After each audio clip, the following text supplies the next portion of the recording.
Good evening. We are back to the study of the Spirit's book. We are today still on book 2, chapter 7, Return to the Corporeal World. And we started last week on infancy, but we are going to start again today. We are going to start from question 379. We went through it last week, but we are going to do it again today. Okay, Philip, you do the honors. Why, certainly. Is the spirit living in the body of a child as developed as that of an adult? Possibly even more so, if it had progressed farther before reincarnation. The imperfection of its organs is what prevents the spirit from manifesting itself. It acts according to the method available to express itself. Okay, so we discussed this last week. Of course, the spirit, we are all eternal spirits. So it's the spirit incarnating in a new incarnation may be much more advanced than his or her parents, or maybe the same level or less advanced. But as we are progressing in the laws of progress, in general, the majority of children would be a little more advanced than their parents. But that doesn't mean that they are going to manifest this development during their childhood, because the restrictions that a physical body imposes on children prevents them from expressing themselves as eternal spirits that will take place only after reaching, starting in the adolescent phase and when they become adults. So until then, they are children and they live like children during their phase of growing here on earth, with the spirit being restricted to express itself during that phase according to the level of the child. Of course, you see some exceptions. You see some genius manifesting at very early age. You see some children showing signs of some problems that, if they are not addressed, they may manifest in the future. So parents should pay attention to that. But in general, the inability to express oneself in the childhood as a fully developed spirit is the most common characteristic of children. Okay. Creative.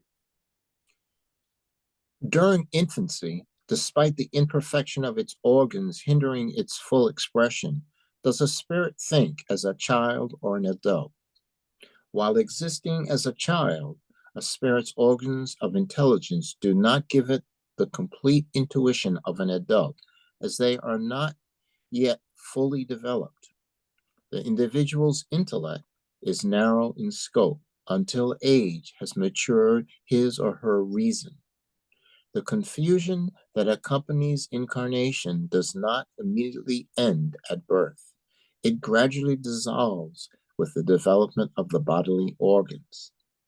Childhood dreams do not have the same character as those of adults. Their object is almost always childish, an indication of the nature of a spirit's thoughts. This is a perfect example that supports this answer. When we talk about an eternal spirit incarnating in the childhood, we have to understand that the spirit is fully, the majority of the spirits, of course, few exceptions, is fully immersed in the physical body.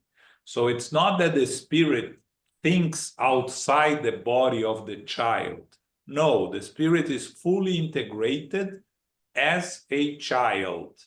So it is restricted by the limitations of a child.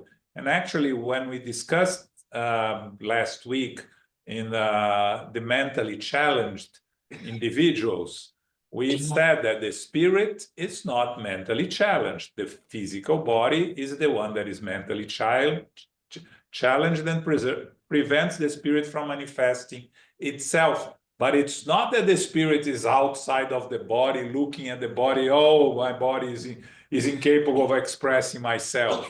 Oh, the spirit's fully integrated with the physical body and living in the physical body with the limitations of the physical body. So we have to be very careful to understand this concept of the spirit incarnated in the body of a child will think and express itself as a child because it is a child during that phase of development. It's not that it's not that the spirit is outside of the child looking at the child and say, oh, I cannot express because I'm a child.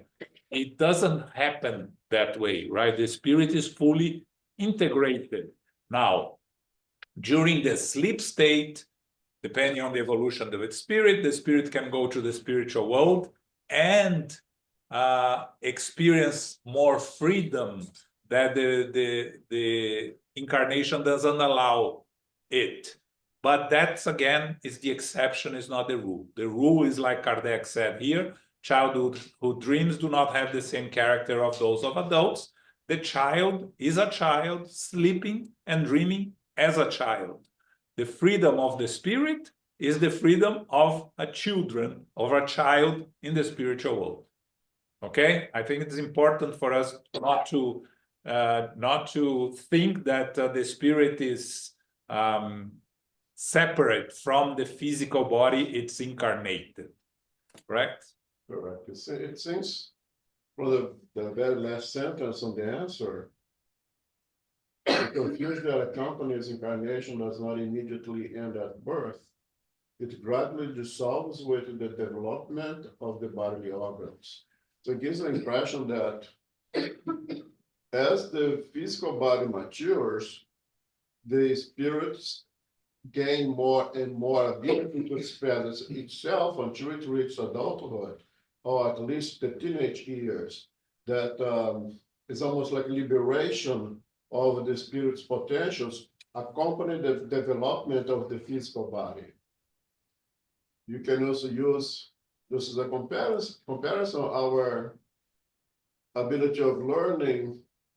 It's very likely that most spirits are being born today.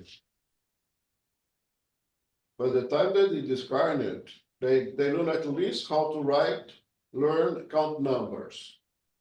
If the spirit retained all those things, why do you have to teach everything again? As a baby, start counting 1, 2, 3, and go on its development. It progresses as the physical body progresses. The potential of the spirit is also accompanies that development of the body. It's one thing, the spirit, the perispirit, and the physical body. They are separate things for us to study. They are separate things for it's easier for us to understand separating things. But in reality, is one thing. Is a spirit that has a physical body and a spiritual body. It's one spirit. Full integration of one. Fully integrated, yes. Okay. Could you rate? Thank you. 381. When a child dies, does its spirit immediately regain its former energy? It should, since it is free from its material envelope, but only when the separation is complete, meaning when there is no longer any connection between the spirit and the body. Very interesting, this question, because at the time of Kardec, I imagined that this answer, which is kind of vague in terms of us understanding how long does the child takes from when a child dies, how long does it take for it to regain the former spirit, adulthood or eternal spirit characteristic again.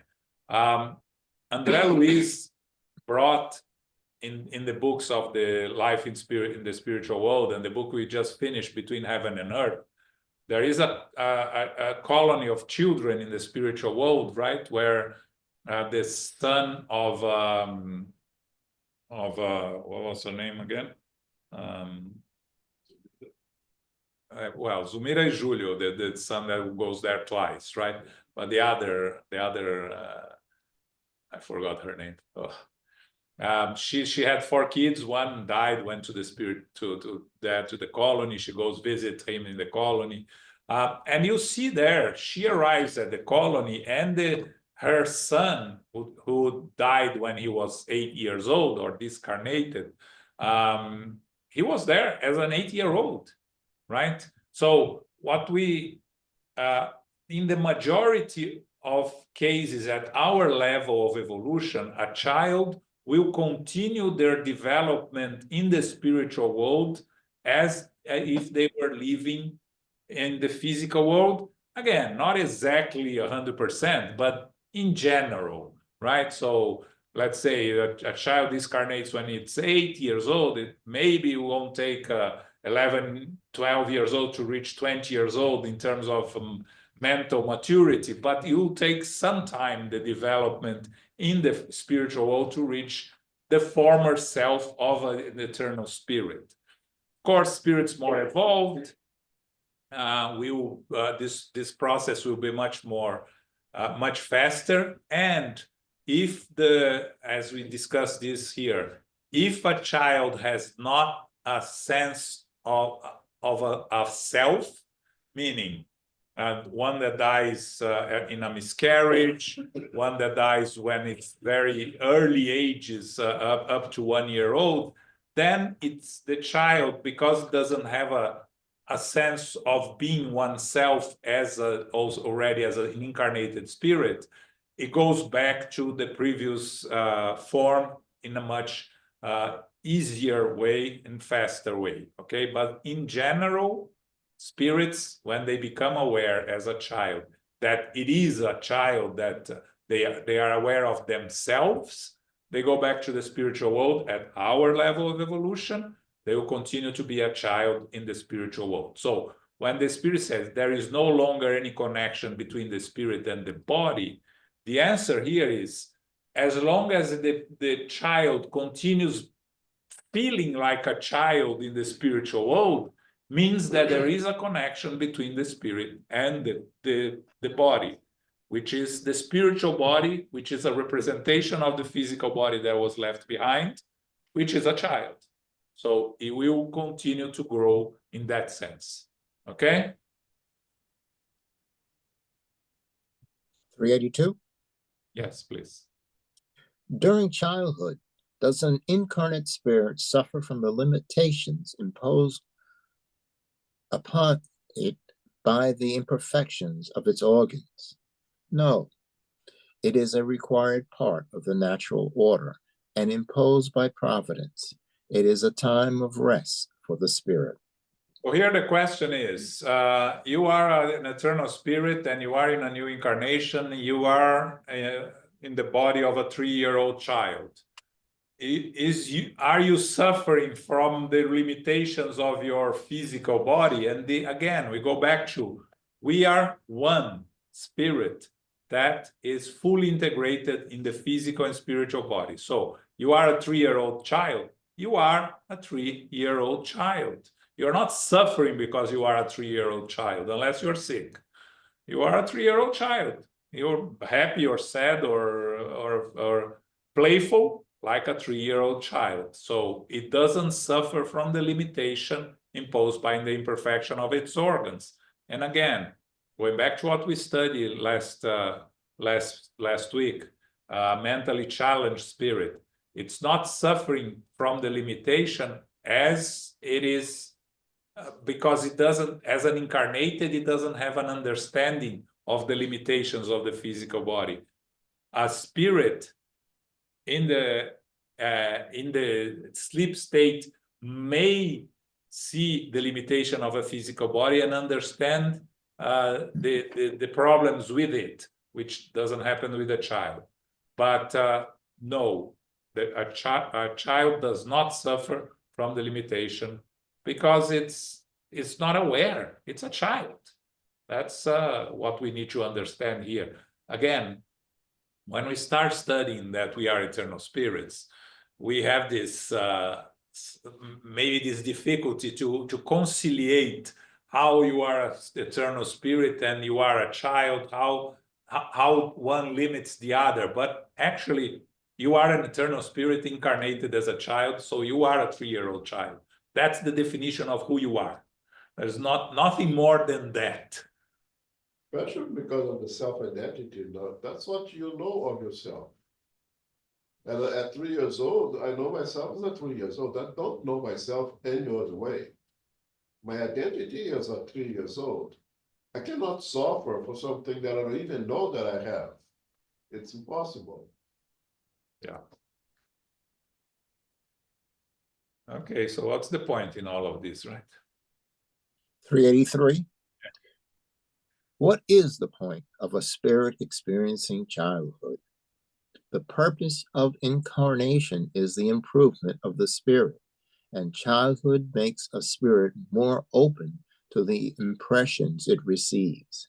This may contribute to its advancement, towards which all those responsible for the child's education and training must contribute. So this is, of course, knowing Kardec and how reasonable and logic he is, a logic question, right? We're talking about children. So what's the point of this? Why can't I be born as or take 1 year to become an adult and that's it, right? Of course, the natural law is perfect because it's God's law and all God's law are perfect. So there is a purpose. And the purpose is an opportunity for the spirit to correct their own limitations, learn, and an opportunity to be educated by others, especially by their parents. Because when you are a child, you are more open to the impressions you receive from others. So that may make you improve, correct your inferior tendencies. It's an opportunity. From 0 to 7, you are living half here, half there. So you get the impressions more stronger impressions on the education you receive. Still, from until you become adolescent, it is a time that you can change the bad tendencies of children if you focus on their education. When they become adolescent is when the spirit fully reintegrates with the physical body, again, during the teenage years, and that it becomes gradually more difficult. So the purpose is an opportunity for a spirit to evolve quicker than if it becomes an adult immediately, because then when we become adults, we become more fixed on our own imperfections and more difficult for us to change ourselves. Okay. I see this here, a clear connection with the message from Monday about children on the Living Spring. Yes, Monday we discussed about children. Children on the Living Spring. Yes. I see a connection with our stories of Sunday Yes, in well, their home, just Jesus their in the home with the clay, the remodeling of the clay. Yes. The responsibility of the parents to pick up that clay that is too soft, that can be remolded with better characters. And when the spirit starts to regain more of its identity, it will perhaps like the new remodeling better because it brings more peace of mind and everything else. That's this transformation of the character that's Kardec puts here, the spirits puts here, the responsibility of the parents and of educators. It's a time that you can play that clay, you can remold, give it a better shape. Yeah. Okay. So why do they cry? You are mute, Philip. Sorry. Why is crying the first sound an infant makes? They cry in order to stimulate the interest of their mothers in them and ensure that they care for their needs. If children uttered only cries of joy before being able to speak, those around them would not be overly concerned with their needs. God's wisdom should be admired in all designs. Divine providence, right? You see someone cry, our natural tendency is to try to help, to provide assistance. And of course, if we feel that even with adults, right? With a child, it's much more, right? And if you are a parent, that is amplified by infinite, right? Your child is crying and you want to help them, make them find a way to make them stop crying. So crying is a way of asking for help, of asking for assistance. And it's interesting, right? Because if you analyze all animals and compare to humans, the more the race that needs more assistance for longer time during infancy are humans, right? Animals very soon starts to survive by themselves with different levels, right? Some earlier than others. Those that ever saw a horse being born, they start walking immediately, right? They stand up, start walking. And we barely can walk after 1 year, and with 2 years we're still not much walking very well. So again, demanding all the attention that the parents can provide, combined with the fact that children, especially babies, attracts adults, right? In general, again, we're talking always in general here, will force them to help and to educate. So if a child is born laughing and not paying attention to the surroundings, they wouldn't demand much care for them, or it will be easier for the parents to forget they exist. And again, we're talking here in general terms. There are exceptions. There are parents that reject their children. There are parents that mistreat them, but we're not talking about the exceptions. We're talking about in general.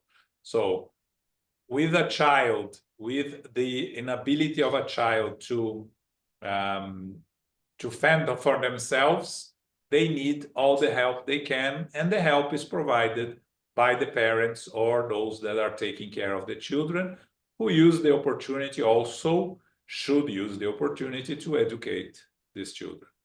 Okay. 385.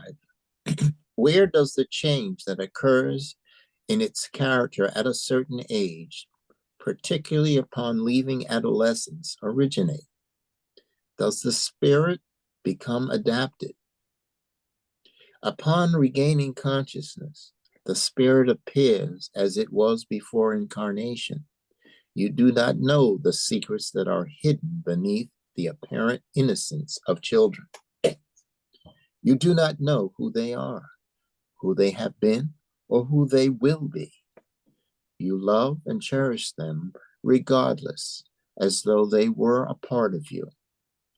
This affection is so strong that the love of a mother for her children is believed to be the greatest love that one being can have for another. What is the source of this sweet affection and tenderness that even strangers feel for a child? Do you know its origin? That is precisely what I will now explain to you. God sends children into new lives and gives them all the external appearances of innocence so that they may not accuse God of being unfairly harsh. Even children with a propensity to the worst wickedness are concealed by the unconsciousness of their own acts. This deceptive innocence does not make children superior to their prior lives. It is merely the image of what they should be. If they do not match this image, they alone are to blame for the ensuing atonement. God has not made children this way solely for themselves. God has also done this because of the parents, whose love is so necessary for their survival. This essential love would be greatly reduced if a child's true shameful nature were on full display.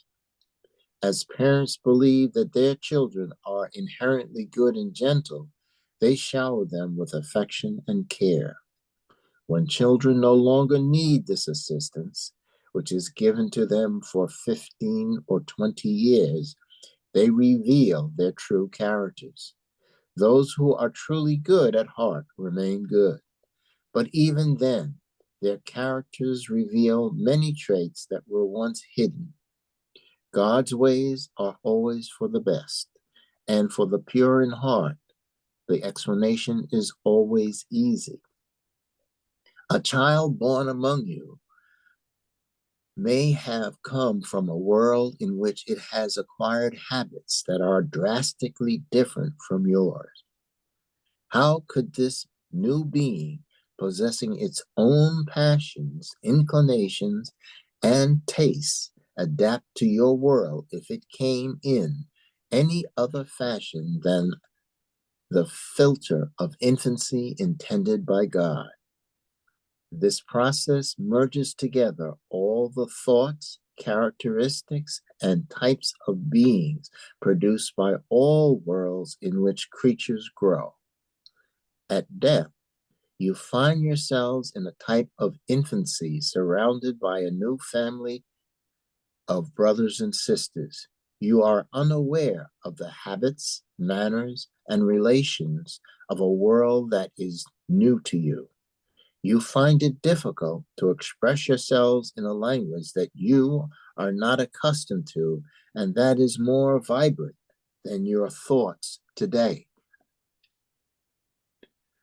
Childhood also has another purpose. Spirits use the physical life to improve themselves. The weaknesses of youth renders them more flexible and open to the advice of those whose experience should aid their progress. This is how bad predispositions are repressed and flawed characters are gradually reformed. This repression and reformation is a God-given duty for parents, a sacred mission for which parents are fully accountable. Childhood is not only useful, but indispensable, just like all of God's laws that govern the universe. Thanks, Philip. Okay, so we spoke a little bit about this, right? Why the change when they become the question that Kardec asks upon leaving adolescence, but actually when they enter adolescence, they become more difficult, right? Because as the spirits explain here, the spirit appears as it was before incarnation. Of course, incorporating everything that he has learned during childhood. But the tendencies, the bad tendencies that were not corrected, and the good tendencies that it already has and it has shown, they become more clear, more apparent. When you are a child, these characteristics are not so well defined, and also the adults are attracted to children in terms of seeing them as this innocent, growing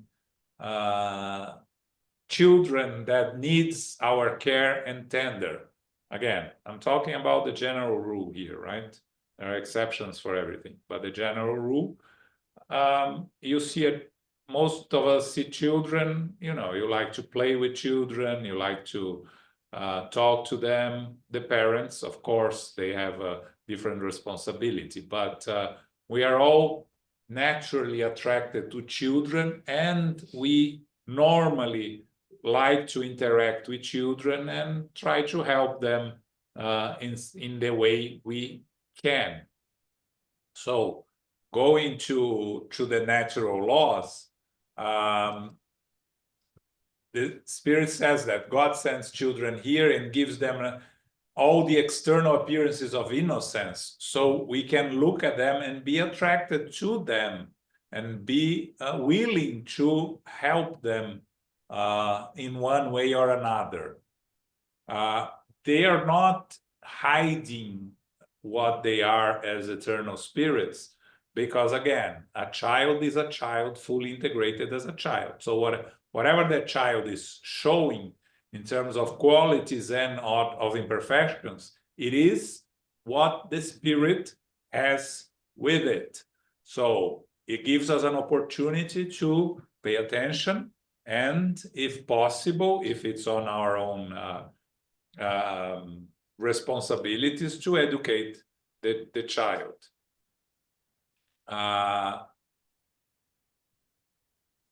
And then one thing that Spirit says here that is very important: they have not made children this way solely for their evolution.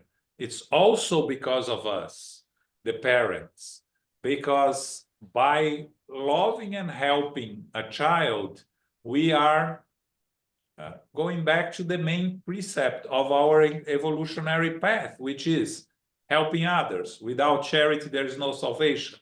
By educating our own children, we are living outside of ourselves and helping others. It was very interesting. I was reading an interview with an athlete this week, and she just had a baby, kind of young, in her 25, she was around 25, 26, and now she's back to the practice. And the reporter asked, what's the difference? And she said, before having my child, the only thing I thought was my career. I've dedicated 100% of the time to develop, to be a better athlete. Now that I have a child, it's not the main focus anymore. The main focus is my daughter. I think it's a daughter. My career is very important, and I want to continue my career. But when I lose a match, before I would get angry and take me 1 or 2 days to get over it. Now I go back, I see my daughter, and I'm happy again, and I'm taking care of her.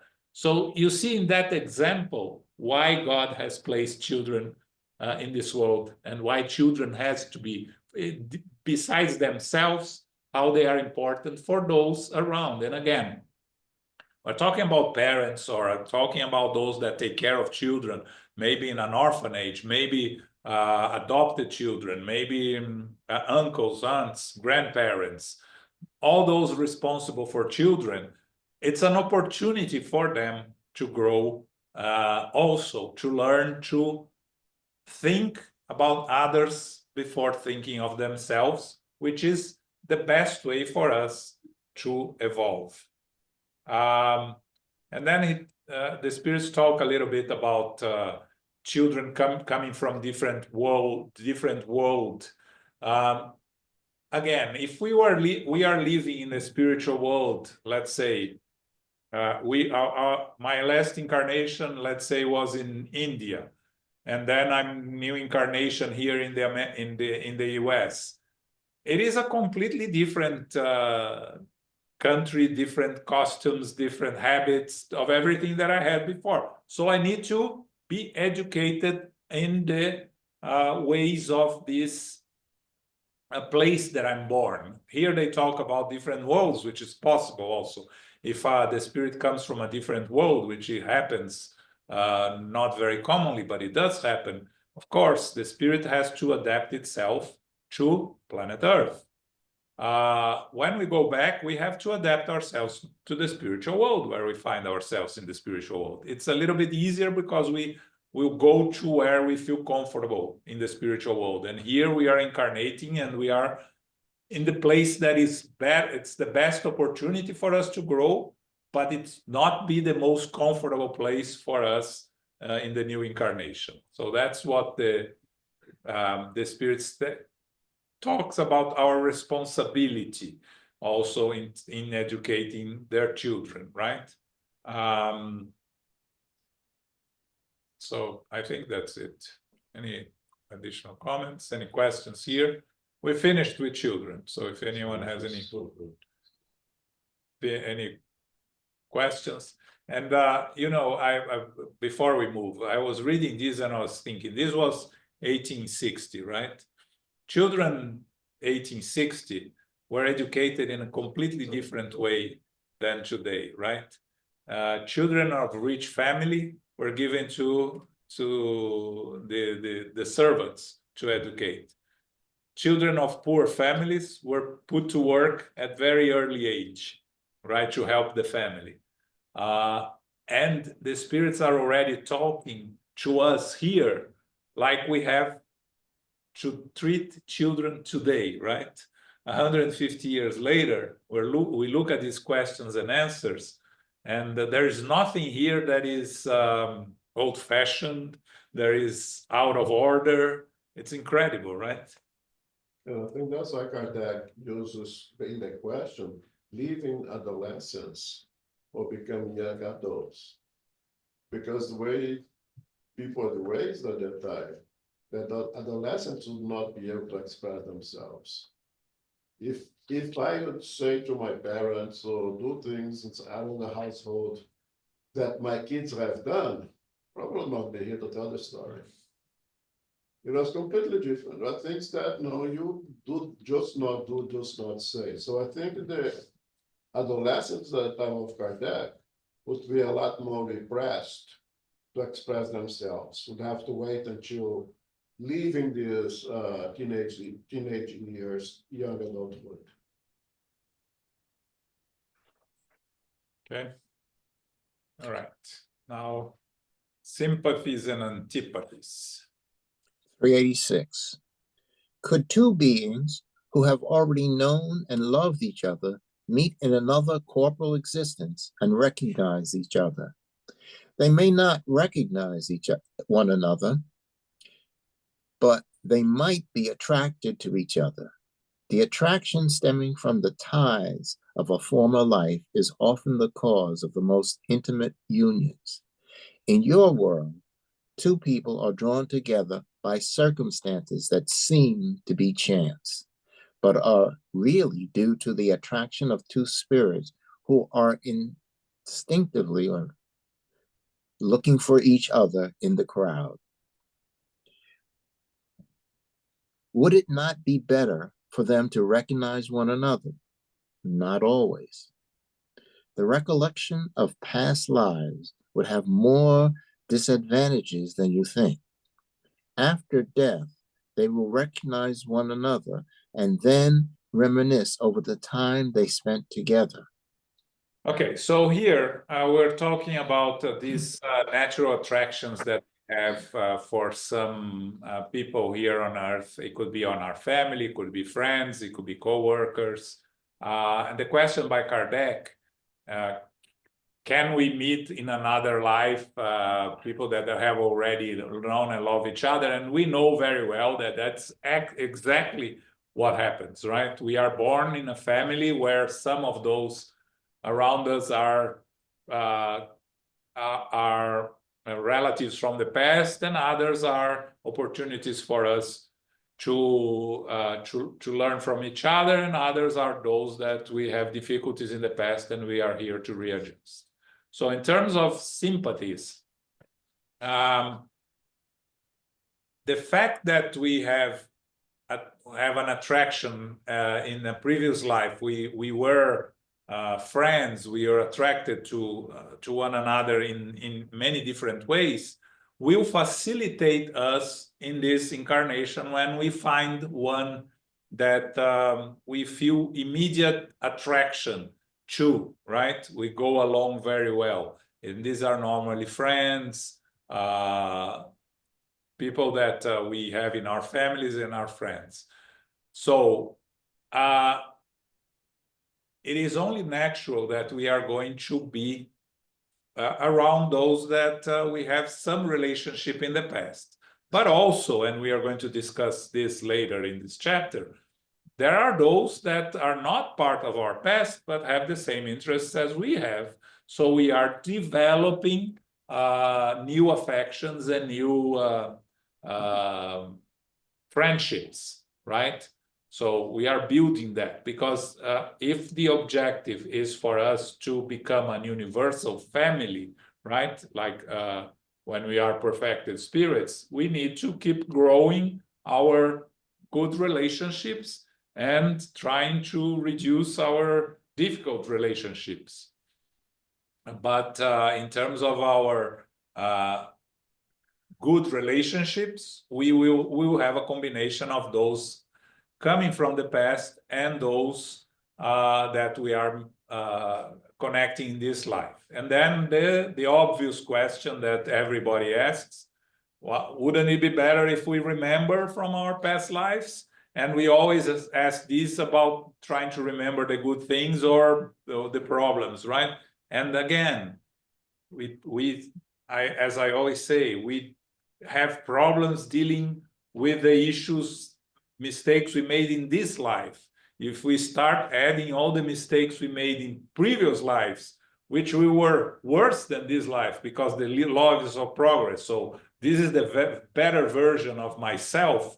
I don't want to really meet my version of 3 incarnations ago, because I don't think I'll be very excited about it, right? And of course, I don't want to meet these relationships from 3 incarnations ago, because we may have been partners in crime that it's better to forget, right? Because this attraction that we have for one another, it's a positive, but it can be also mean that we were partners in not so good things, right?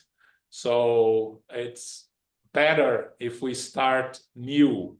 That's the new opportunities. Again, God's law is perfect. So if the natural law is to forget the past, there is a good reason for it. Even if we have difficulty understanding or accepting it, if we understand that and accept that the natural law is perfect, then we have to accept that not remembering our previous lives, it's what's best for us, even if it's difficult to understand.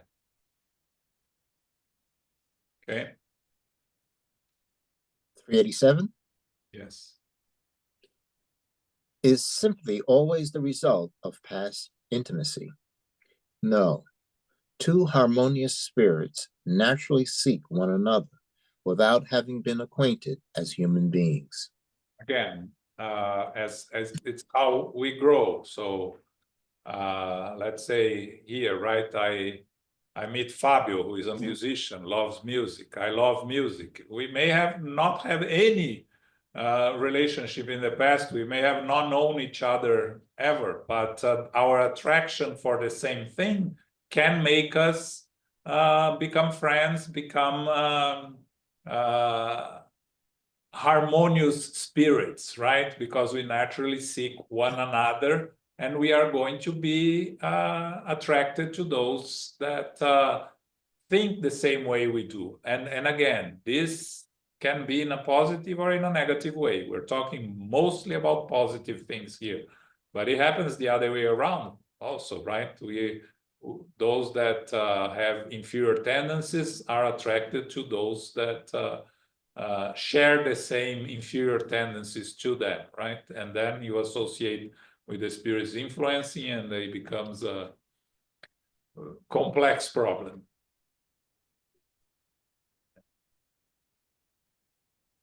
388. Yeah. Could the meetings that sometimes take place between two people be the effect of a sympathetic relationship rather than chance? There are bonds between intelligent beings that are unfamiliar to you. Magnetism is the driving force of this science that you will understand more clearly in the future. Our thoughts are matter. So when I am thinking about something I like, and someone else around me is thinking the same thing, our connection may attract one to another and start a relationship that didn't exist in the past. What the spirits are talking here in terms of magnetism is the driving force of this science that you understand more clearly in the future. We are understanding more clearly today, still not in perfect ways, and still many people do not clearly understand this, but vibrations connect with us. Spirits that vibrate at the same level attract spirits that vibrate at the same level. When we are discarnate, we end up in the same places in the spiritual world. Here, in the physical world, it's, will take us to places where we'll have the opportunity to meet people that share the same interests. So let's say in the case of music, I go to a concert. I'll find a lot of people that has the same taste as I do, likes the same type of music. And there I can start talking to someone else and then become very good friends with someone that I met in a concert. That's how the attraction between two spirits that are not familiar to each other develops. Okay. 389. What is behind the instinctive repulsion sometimes felt between individuals who are meeting for the first time? They are antipathetic spirits who can sense each other's nature and recognize one another without ever exchanging words. Again, vibrations, right? So there are two cases here. First, enemies of the past.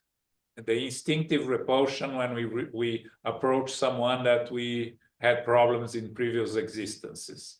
So sometimes we cannot explain why we have this repulsion with someone or this difficulty with someone, and we all have someone in our families that we can think of that we have a difficult relationship.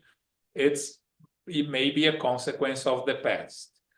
But it can also be someone that I don't know, but thinks completely different than me, and that I don't like the way they think. They don't like the way I think. So these are our energies don't match. So we feel this instinctive repulsion with someone that thinks differently.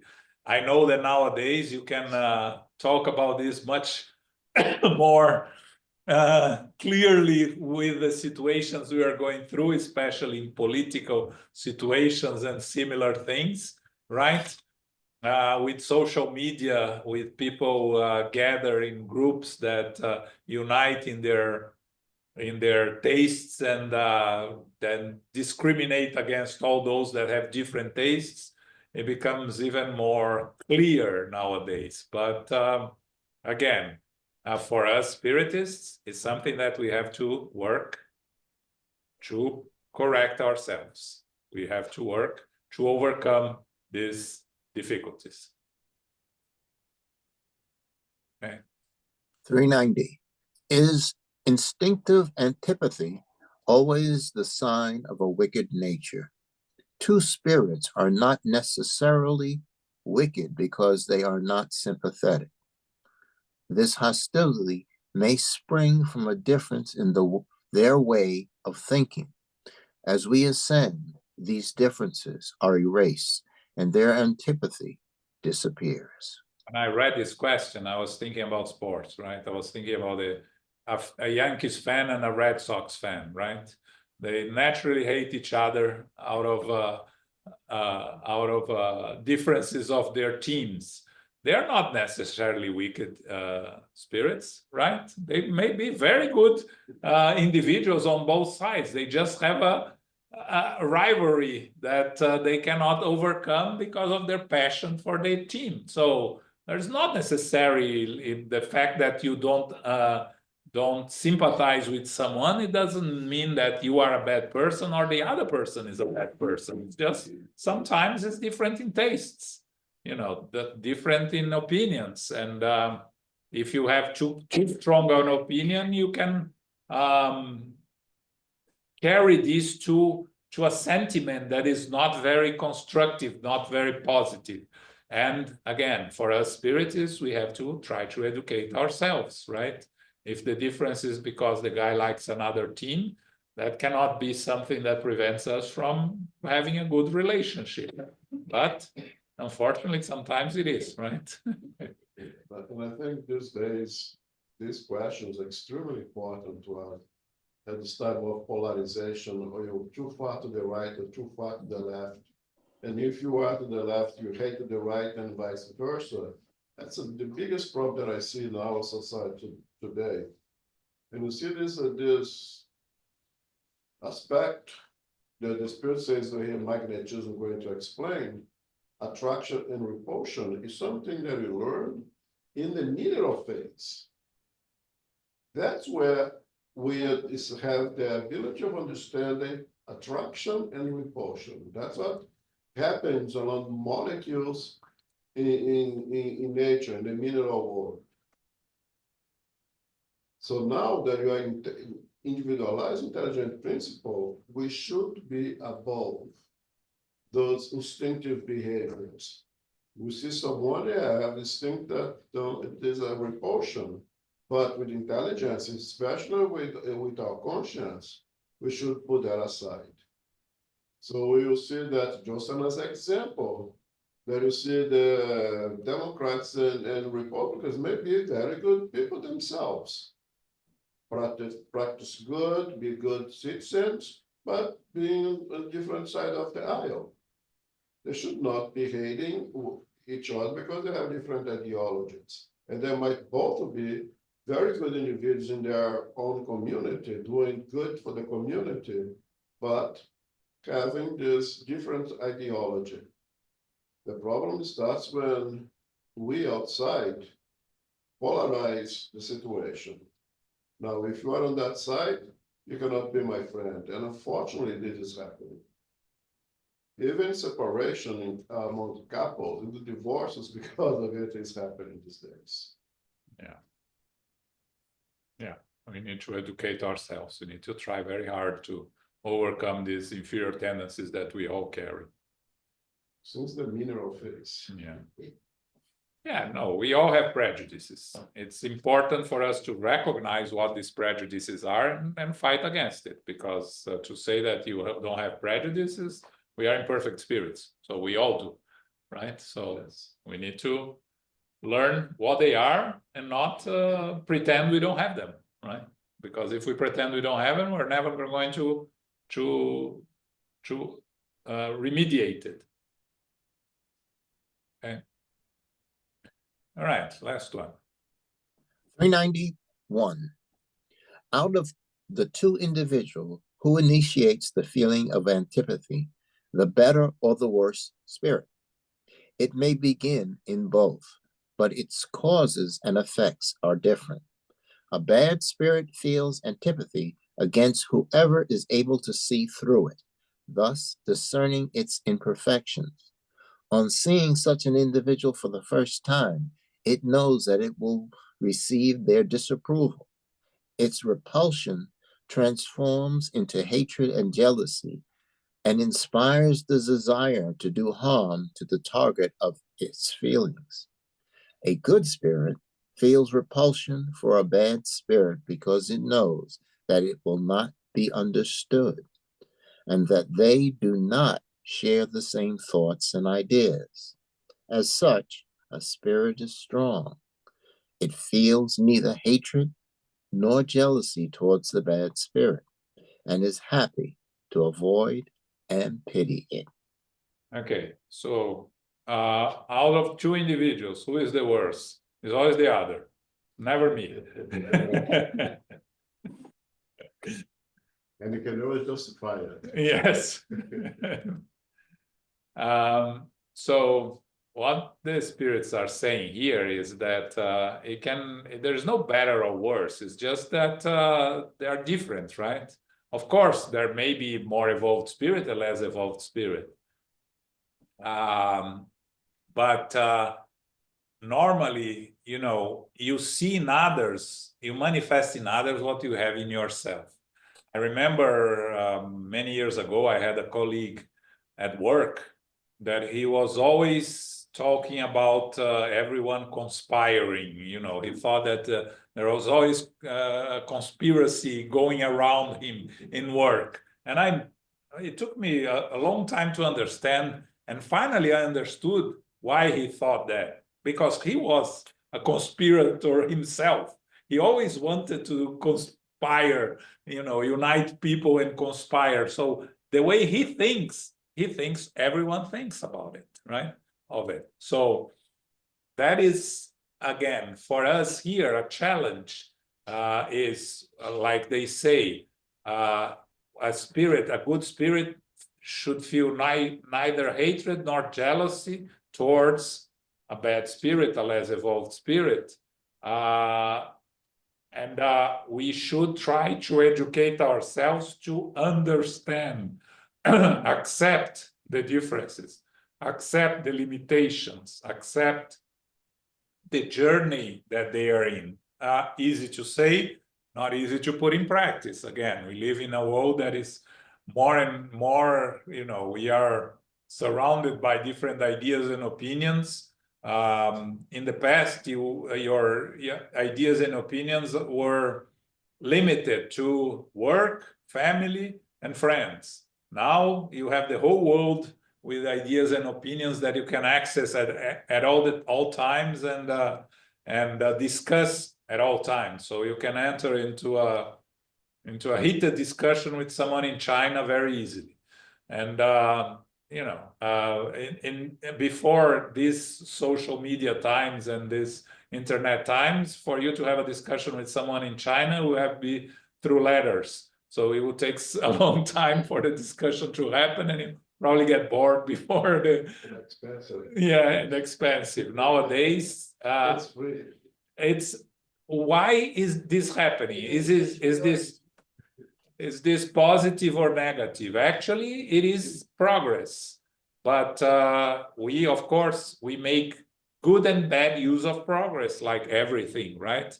Internet per se is a very good instrument of progress and of communication. The use we make of it, it's of course has problems that it comes with it. So again, as spiritists, our objective to ourselves is to learn to overcome these feelings of antipathy, of differences that we have towards those that think different than us, and that includes religion, politics, and other things. Okay? All right. So next week we go to forgetful of the past. We talked a little bit about it today, but we're going to go deeper why we forget the past and why it's important. Okay. So this Saturday we have on the United States Spiritist Federation, we have a lecture by Susana Simões. You know her, Paco. A new awareness for a new year. She's going to explore from the Spiritist concept, plurality of the worlds and consciousness levels. It explores the need to understanding humanity's moral condition in order to set proper goals and expectations aligned to our current state of consciousness, what is possible and feasible at this stage, and what to expect in our future.